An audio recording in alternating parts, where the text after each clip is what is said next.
epic drives Western Australia. Finally going out for a 4B trip. Restrictions have been dropped for ages now here in Perth, so we're really lucky, and I was intending to go out as soon as they were, and well, months have gone by. But we're going out. The weather is bad. The best thing about this trip is, firstly, the boys are with me,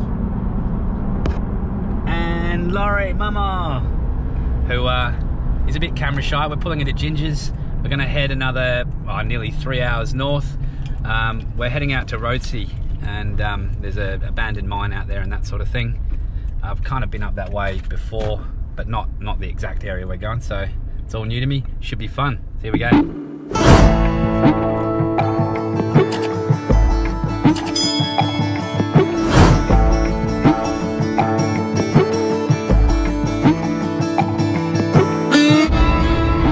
Not sure I picked the best weather to go, but you know, when I was free, and sometimes when it rains like this, it adds a bit more drama to the trip. So I think the weather tonight is meant to sort of really kick in. We're not going that far really from the city. At the tail end of the storm, I think it's predicted that there might even be small hail in the city. If that happens to us out in the tent, well, we might be sleeping in the car. We're only 45 minutes in, and yeah, it's really starting to come down, but just rambling, talking crap now.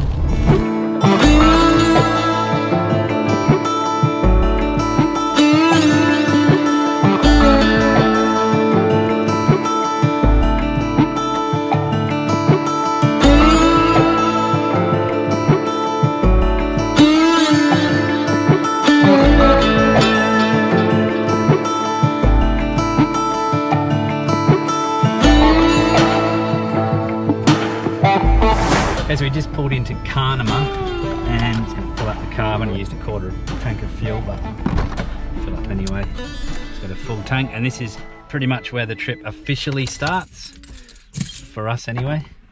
So we've got another few hours of driving until we get to the campsite, and the boys are already bored. You still bored?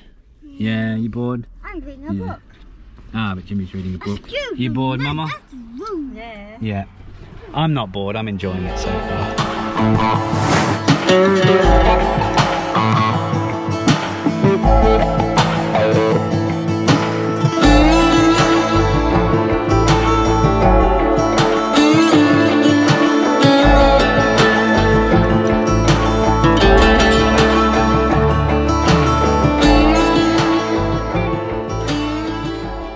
Finally left the blacktop, and we're on, well, forestry sort of track. I think a lot of road trains use these roads, so keep an eye out, be a bit wary of them.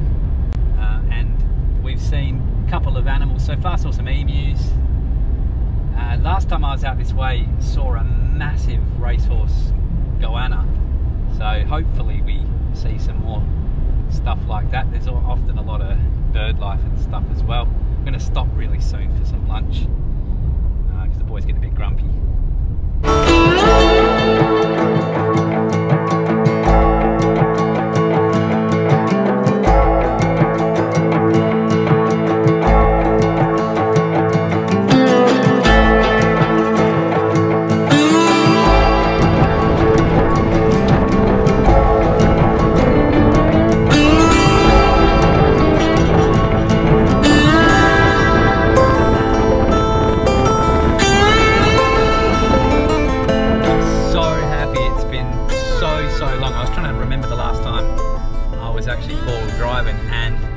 Would have been with a bloke called Will, so g'day Will if you happen to watch this, down south, and that was last November, which is shocking. That is just, for me, that's forever without four-wheel driving, which is really quite sad.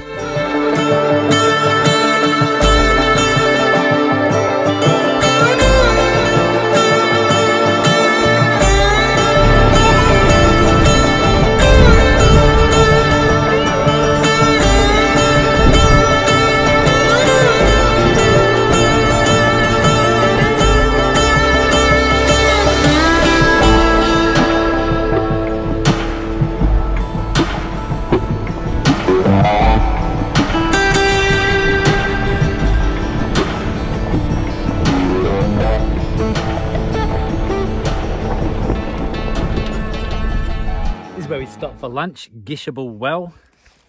Not an awful lot here. Old farm school, so I guess a farm school is where you come to learn about farming. And that's pretty much it. So obviously they probably had cattle and they'd, or sheep or something. Anyway, on the road again. Fair bit to go. Well, there's a couple of camp options. And Will's found something. There's one that's only about 10 k's from here and then another about 20. So we'll see how we go for time. 2:30 at the moment. Weather's been all right. It started raining when we got here, but it's stopped. It's just going to be on and off for the whole trip. These guys are still full of energy. And I've just had a Red Bull.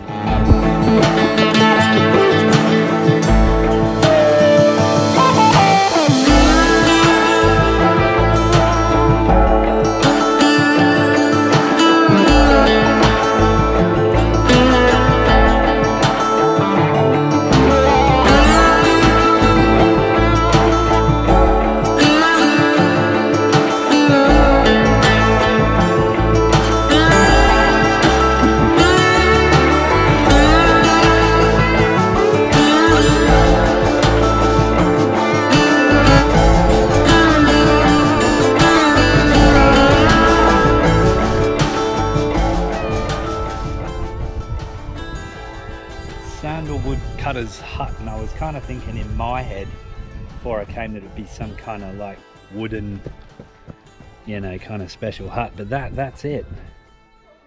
There's it's pretty small for someone to, I don't know, sleep, I guess. Fairly modern-ish, but yeah, fallen down. What else we got? Fridge. No power. I think that's just something, someone's dumped that. Oh, there's a rainwater tank.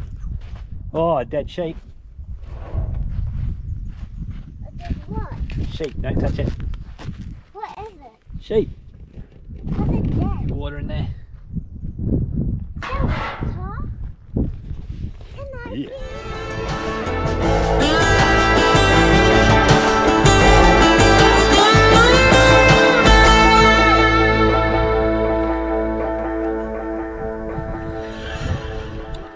Now, I'm not a animal expert, but there's one head which we reckon is obviously a kangaroo, but might not be. What's the We got a kangaroo leg, What's a kangaroo leg, What's the another skin? kangaroo leg, another kangaroo leg here, and there's a paw.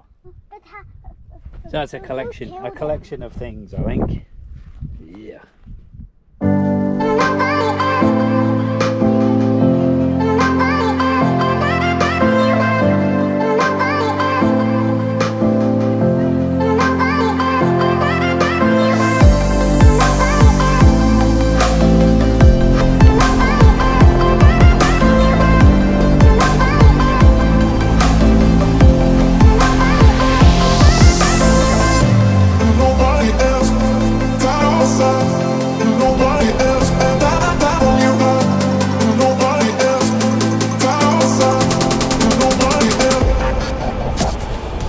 Arrived at camp, 6:30, getting dark because winter does that. I got the fire going as soon as we got here. Going to be doing a pork roast. Hopefully it's not ready by 1:15 midnight.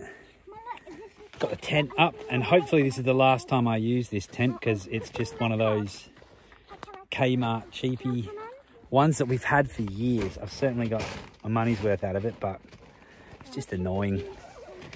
So I've got a swag, got another swag coming, so hopefully that keeps us all comfortable. And got this fire pit, which was given to me to review Lifedoo. Yeah, Lifedoo, which is from China. Pretty easy to put together. No instructions because you don't really need them. The only problem is my cooker doesn't fit on it. And I'll show you what I mean. So it's going to be an interesting cook. I think I can sort of balance it safely enough with the roast and everything in it. I can't put it over the centre, I can only put it on the side, so I have to keep rotating it.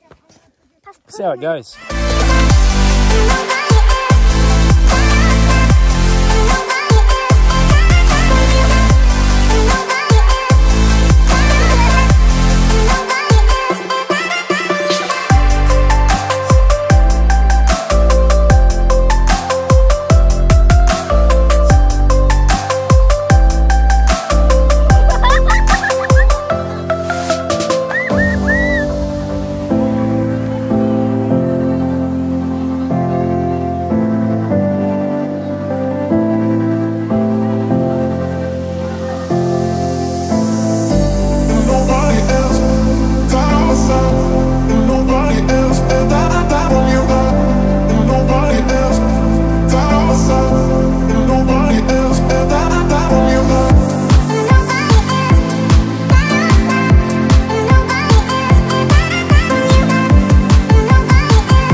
That was a rough, cold night's sleep as usual, which is my favourite part about camping. It's slightly overcast today, so same weather as yesterday, really. And I've got the latest addition to my camping and hiking stuff is the Spot Gen 3, which is a PLB, a personal locator beacon. And one of the best things about this is you can send a pre-written message to family to let them know that you're okay. So I'm going to do that now. So you've got to turn the thing on, and it does need a clear line of sight to the sky.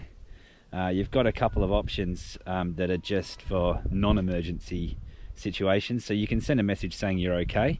You can also track your trip by laying breadcrumbs, and you can send another sort of predetermined message. So mine is that we're all okay, and the other message I send out is that we've arrived at camp. So I'm going to send one out saying we're all okay, and I've saved that one under the one with the tick that says okay.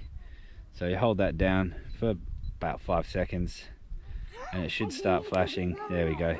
So it's going to send an email to family to let them know. So the first thing that happens is it starts flashing with GPS, and that means it's connecting to a satellite. Once it's done that, this third light will come on saying that it's sent it or sending it, and it flashes. I leave it on for about sort of 10 minutes and to make sure it went. And I'll find out when we get home whether it actually sent or not, because there's no way of really knowing if it definitely sent, and there's also no way of getting a message back.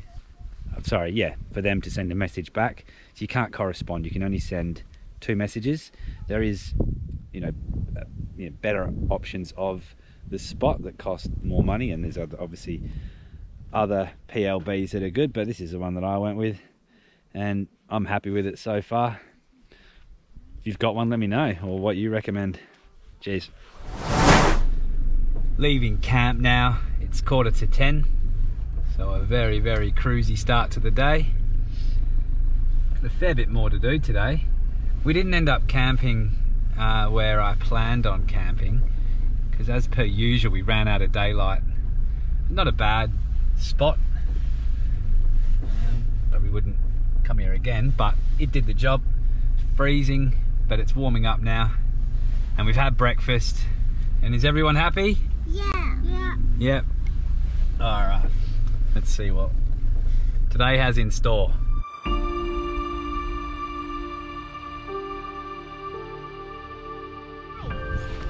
I'm gonna go check out cemetery, Rothsay Cemetery.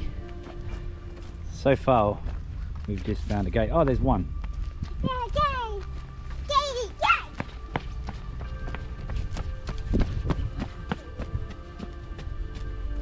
Have a look around.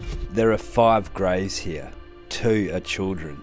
One of the children buried here in 1898 was named Rowan Emil Rothsay Esbenson, named after a tiny mining town he no doubt ever left. The only tombstone in the cemetery is the grave of Alfred Chopin, who died in 1898, aged just 28. He's likely to be a relative of Alfred Chopin, who photographed ex-convicts and who took Moondyne Joe's photo back in the 1860s.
How'd you sleep last night, Larry? Yeah, very well. Yeah. Like a dog. Oh, does that mean you slept well? No. Rough. And we're on foot. We're out of the car. And boys have had a sleep. So they've got a little bit of newfound energy. And this is the hill, which probably on camera, just like everything else with four-wheel driving, steep hills don't look like much, but it's a pretty steep hill, and apparently there's a decent view from the top. There's a bit of a story about this hill, but I won't tell you now. I'll tell you when I get home. So cut to voiceover. The hill we're climbing is called Forrest Lookout. It's part of the Damerwah Hills, and it's here that John Forrest, WA's first Premier, discovered a name during his 1869 search for a missing German explorer, Ludwig Leichhardt. In 1897, Forrest used the top of this hill as a survey point during his expedition to Kew and Daydawn. The 360 view gives us a vantage point of the region that we're exploring. We're travelling 271 kilometres all up from Carnamah, passing through Perenjuri-Rothsay and ending up at Wubin. This area is part of WA's wheat belt, but our journey also touches the state's pastoral country and the goldfields. It's a true taste of Western Australia's Midwest region.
Ends not far off the bitumen, and there's no real corrugations. It's a pretty nice spot. I guess this is where camels used to come to drink or something, hence the name. Don't really know. It's another thing I'll have to look up when I get back and see if I can find out. Bit windy though.